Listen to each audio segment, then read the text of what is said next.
Prior to 1969, African American hospital workers and white hospital workers were seldom seen together.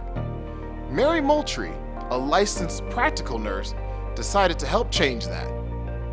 After graduation from Burke High School in Charleston, South Carolina, where Moultrie was born and raised, Mary moved to New York City to work as a nurse's aide at Goldwater Memorial Hospital. 7 years later, following her licensure as a practical nurse, Moultrie returned to Charleston to begin working at the Medical College Hospital of South Carolina. During the Charleston Hospital Workers Movement of 1968-69, Mary Moultrie was among the first employees to speak out against the unfair treatment of African American workers at the hospital.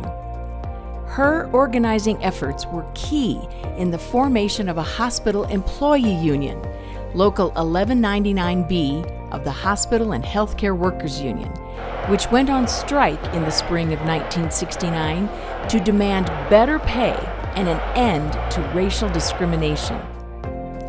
2 months into the strike, Moultrie spoke to a crowd gathered at Stonyfield Stadium in downtown Charleston to offer a message of perseverance and strength. Moultrie was elected the founding president of Local 1199B. In a 2009 interview, Moultrie discussed some of the changes at the hospital that came about as a result of the strike, saying, "At one point, even in the cafeteria, the blacks and whites didn't sit down and have lunch together, even if they worked in the same unit. When we got back to work, that was different. If black and white staff were working together and you were scheduled for work at the same time, then you'd go down and sit and eat together and talk." So there was a change. Following a long career as the director of a Charleston neighborhood center, Moultrie helped organize Charleston sanitation workers for better wages and working conditions in the early 2000s.